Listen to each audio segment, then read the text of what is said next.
वसाडाचं रान झालं जी.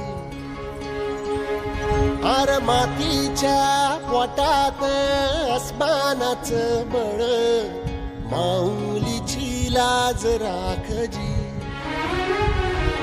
या मिन त्या दिव्याला तू साकड घाल, या तळमळ जीवाला दे जाणीव खोल.